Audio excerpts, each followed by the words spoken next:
I'm going to do away with the litany, like David said. Thank you, Bruce, for giving me permission to do that. So that's all good. But anyway, I know I'm between you and Elvis. So I'm going to keep it as brief as I can keep it, but still have a number of things that I want to share with everybody. The first thing that I'd like to do is say what an honor it's been for me and Jan to share this weekend with all of you. And I want to thank you all for the warm hospitality that you have shown us.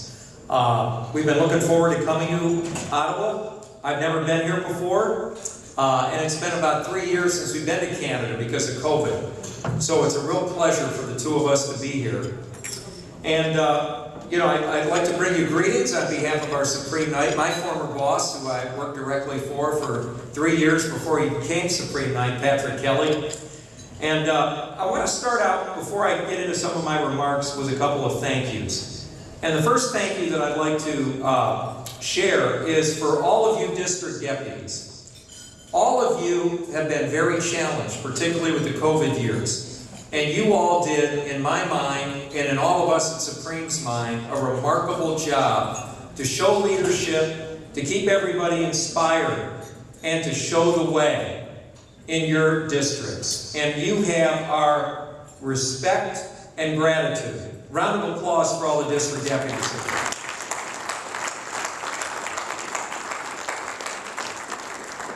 I'd also like to recognize, and I'd like to thank Archbishop Danfus and Bishop Beda. Your Excellencies, having your support and the support of our priests and our bishops throughout Ontario is critical to us accomplishing our mission. So I'd like everybody here to please rise and thank our Archbishop and Bishop for all they do for the Knights of Columbus in Ontario.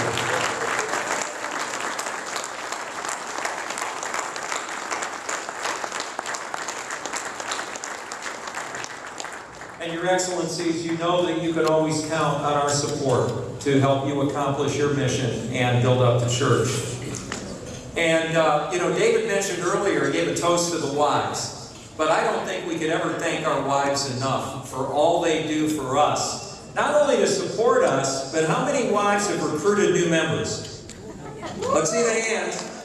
All right, I wish there were more. We need you ladies to recruit more new members. But anyway, guys, how about a round of applause for the ladies?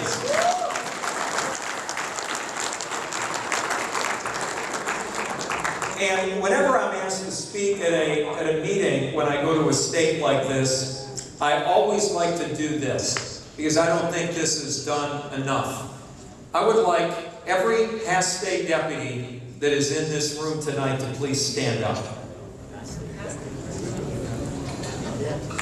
Okay? Guys, Danielle, everybody. I don't think, guys, that we can ever thank our past state deputies enough for the work they do. Let's give them a round of applause.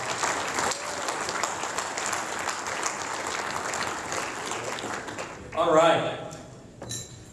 Brothers and ladies, our collective work in the Order is really changing lives, winning hearts, really across the Order and across Ontario. And your work here in Ontario has really helped us to accomplish our mission and have a great year last fraternal year. Let me share with you briefly some key highlights that I'd like you all to be aware of what we accomplished as an order this past year. You know, we grew membership to 2,080,000 plus members, which is a record. We grew online membership to what is now 108,000 members in the Order, a program that started 5 years ago and was met with some skepticism when it first came out. But thank goodness that we did it, because how would we have gotten through the COVID years, right, without online membership and what it's done for us? You know, just throwing out some numbers, the U.S. last year had a great year, up 14%. Canada was up 42% last year in membership over the year prior. Big round of applause for all of you. And the Order was up almost 17%. So we had a really good membership year last year. You know, you think about numbers, right? You know, every company has metrics that they've got to reach. And we're no different. And really, when you think about the metrics, what are the numbers mean to us? It means really offering more men, an opportunity to be the best version of themselves that they could be, to be a better man, a better father, a better Catholic, and really show others the way. You know, because as our Supreme Knight has always said, if you get the man right, you get the family right. And if you get the family right, you get the community right, and you start getting the world to be a better place. That's really key, right? You know, let me share with you briefly some program highlights that I think of a particular interest that I want you all to remember. You know our ASAP program, Aid and Support After Pregnancy, a brand new program for Supreme. We had a goal of $5 million that Patrick Kelly had set. We have exceeded $6 million in funds raised for that important program. Right, give it a round of applause. Our Ukrainian support has been unwavering. And you've seen a lot of the posts on social media that our communications team posts on a regular basis, and what we're doing for the Ukraine, and the mercy huts that the Polish Knights have set up on the border to really take in women, children, give them shelter, give them food, give them materials when they come across the border, and show them what the Knights of Columbus is all about. Gentlemen and ladies, we have raised over $22 million now in Ukrainian support, and we stand unwavering behind the support of Ukraine.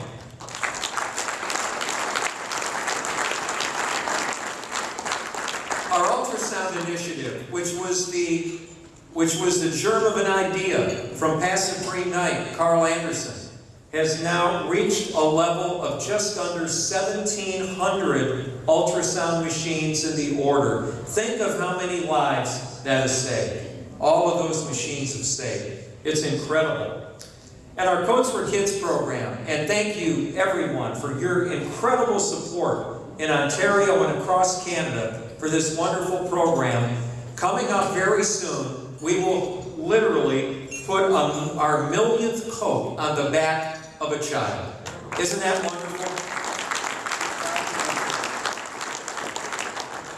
You know, it has been a great year last year from a membership standpoint and from a program standpoint. And it's always good to look back. You know, and when we get together at opportunities like this, where all of you are together and at state conventions, it's always a good time to celebrate. And we should do that. But we should always look ahead. And what does looking ahead look like for us? Well, our Supreme Knight laid out some key initiatives for the order to focus on going ahead. There are 5 of them. Number 1 is to strengthen our men in faith and fraternity, to be first in faith as we are in charity, to strengthen our Catholic families, to solidify our role as a strong right arm of the Church, to expand our witness to charity, and to strengthen the whole order by continuing to enroll new men in our ranks. So reflecting on these 5 priorities as outlined by the Supreme Knight, what can all of us do in Ontario? What can you do, brothers, in your districts to really help accomplish these things? Let me cite a couple of things that I would ask your support on and to focus on in the year ahead. As I mentioned in the business meeting this morning, we've got to get more men engaged, right? COVID has thrown us a big, wrench in our plans, and we've had men fall away from councils. You don't see them as much as they used to. Come to meetings, to charity events, to programs. Please make it a priority to reach out to them. Get these men engaged. Have your councils call them. Set up a phone tree. We've got to not only bring men back to councils and to programs, but to help bring them back to the church. You know, what better group of men to help bring more men back to the church? You heard the statistics about church, attendance is significantly down. That's just not here in Canada. That's everywhere. And at a recent meeting in June of the state deputies, Archbishop Laurie, our Supreme Chaplain, said there's no better group than the Knights of Columbus to help bring men back to the church. So guys, please carry that message back to your councils and have them reach out to men, particularly to men that they haven't seen in a while. We got to continue to grow. Hopefully nobody can doubt that. If you're not growing, you're dying. I don't know if you all know this, but last year, July 1 through June 30th, we've lose as an order 160 men a day. 160 men a day. 130 men a day to deaths. The rest are withdrawals and suspensions. Now, our affiliate program has really helped stem that a bit. But when you think about losing 160 men a day as an order, what does that mean? That means we got to recruit that many just to break even, right? And then get above sea level. So again, and that's part of the fact that our membership has been older. You know, that's key. So we've got to recruit more men. But why? You know, is it just because of the numbers? Well, no. You know, think about your councils. What does recruiting new men do? It gives us an opportunity to inject new life and energy into a council, to bring in new ideas. And guys, like I said this morning in the business meeting, and I ask you to think about this too, when you go back to your district meetings, talk about, particularly to the councils, that have grand nights that are resistant to doing things differently, to really embrace change. Show them why they need to change, and how they need to change, and what it means for them, how they will benefit. Because if they don't see any benefit, they're not going to change. Your words will go in one ear and out the other. But you've got to have them see how they're going to benefit from the change. And particularly why it's important to bring new young men in. That's key. You know we've got to get younger as an order. The young men are looking for faith and fraternity. We've got a lot of research on that. The jurisdictions in the order, looking at membership the last 2 years that have done the best in the order, have aggressively promoted faith programs, spirituality. And our new core meeting, I would ask you all, you heard all about it today, you're going to hear more about it going forward. But guys, really make this a priority to instill that in your councils. Get more councils on board with implementing the core meeting.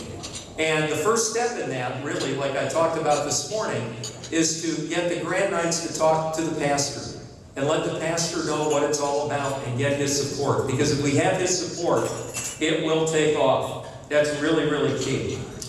Another thing, too, is recruiting at the council level. When you think about that, right? Make it a team effort when you go back to your district meetings. That's really important.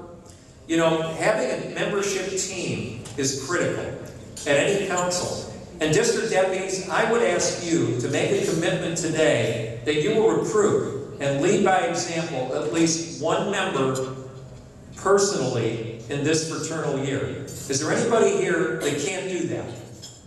Is there any district deputy that can't commit to themselves recruiting one member this year? Bruce, no hands went up, just so you know. Okay? Guys, thank you. That's leading by example. And that's critical to leadership, right? Thank you.